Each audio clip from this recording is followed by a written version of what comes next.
Hey everybody. I actually had a day off, so I decided to go ahead and make a video on the project that I'm working on today. As you can see, she's a little dirty, sitting under my pecan tree. About this time of year, they dump all kinds of crap all over her. But I'm hoping that I can get this thing fixed and ready to go before time for the car show next couple weeks. I don't know if that's going to happen. I haven't had a whole lot of time to work on it, and I was sick on my last set of days off, so it's not an uncommon thing that happens with me. But anyway, today what I'm going to be working on is pulling the fuel tank out of this beautiful 71 Buick Riviera. And the reason that I have to do that is because it's set with fuel and gunk in it for 25 years in a garage. So it's got some rust, it's got some nastiness. I've already cleaned the carburetor out, but I will have to do a full restoration on the fuel tank. Normally, in a situation like this, I would just buy a new fuel tank. Unfortunately, this one's not available aftermarket. So, I do have the option of buying one for a Skylark or a GS Buick, and cutting the neck off of it and welding it on, cutting a hole in the corner of the tank, welding up the hole that I cut. But I really don't want to do that if I don't have to. I have the equipment to do it. That'll be a last resort. The tank itself is designed exactly like those of the readily available GS Buick Skylarks, except for this area where the fuel goes in. It's on the corner of the tank instead of in the middle where the GS and other cars by Buick that are more plentiful for restorations. So with that said, I'm going to go ahead and try to restore this tank, and we'll see how it goes. Today is just about getting it out. So here's the tank right here. It's very easily accessible under the car. And again, it's it's exactly like the GS, except for the neck is in the center instead of in the corner like mine. So there's a few things that I have to do in order to get this thing out. And I'll flip the camera around so you can kind of see where I'm going with this. I have a few tools. Actually, one thing that I need to refer to is that these sunglasses are not really going to work under here. So I'm going to have to get my safety glasses off the table, which means I have to get out and come back under here. So hold on just a second. Alright, I'm back. Okay, and I have my regular safety glasses, so I can actually see what's going on. Alright, so here's the situation with the fuel tank. There are these hoses right here that go to the fuel sender and the pickup, the pump, and well, the pump is attached to the motor, but it pulls out of here, and this is where your pickup is. You can see the ground wire for the sending unit, and these are emissions hoses for the vapor control, which was new for this particular year model.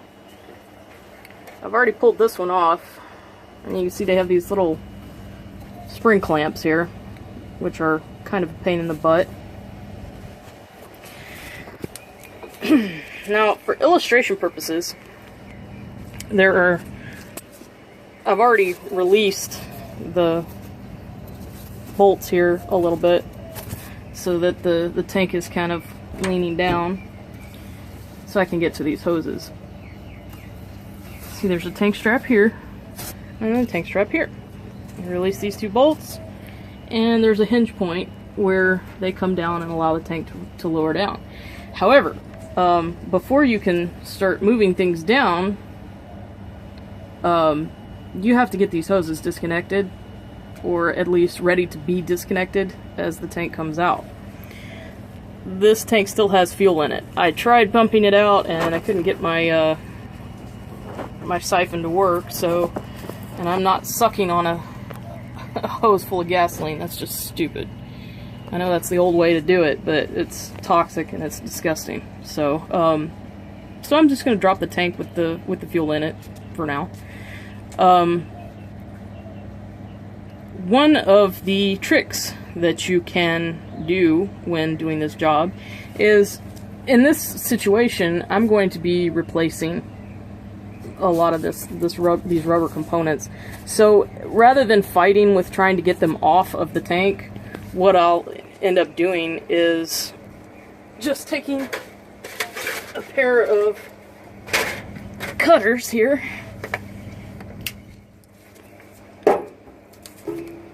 and cutting through the line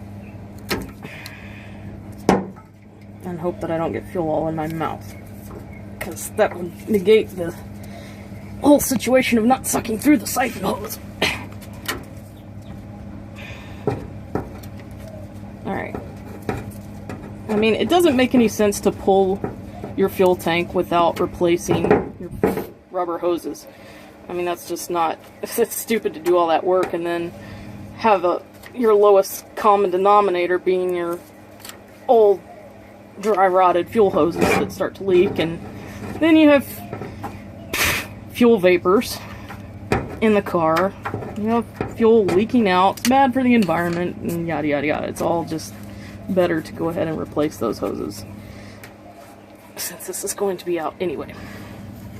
So another way to take care of these hoses is, if they're sticking, like I said, since you're going to replace them anyway, take a razor blade and just cut them long ways, like that.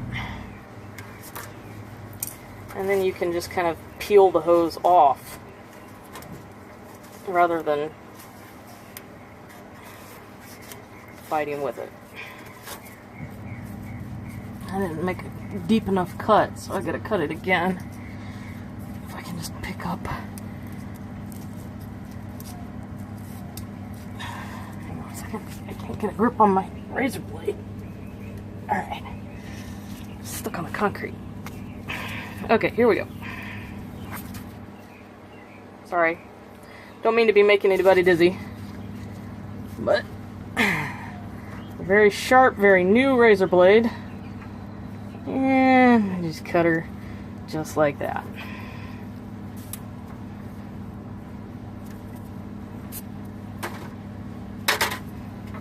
Alright, see? That right there. Just kind of peel off. She'll come off very easily as you pull the tank down, if you can't get it loose right here. But I've already got it mostly loose right there. See? Just like that. Boom. Very easy. Now, I got that hose off. I've got this hose disconnected. And these right here, this one's already loose. It looks like it's been replaced fairly recently, but I don't know. Take a look inside there. You see the rust? There's a lot of rust in that hose. There we go. And see, this is what is going through the carburetor and clogging it up and clogging up the filter, and this is all coming out of this tank, which is not good. That's no bueno. So that hose I'll probably end up replacing anyway too, because I don't want a bunch of rusty crap coming up into my newly rebuilt carburetor. Woo! The wind is getting a little interesting here. Okay, so this one I'm not even going to fight with. I'm going to cut it too, because it's probably full of rust. So, here again, pair of 10 snips. Works really good for that. Bam! Done, son. Alright, And over here, again, this one I can feel the dry rot. I mean, it's just disgusting. It's nasty. So let's go ahead and cut that one too, because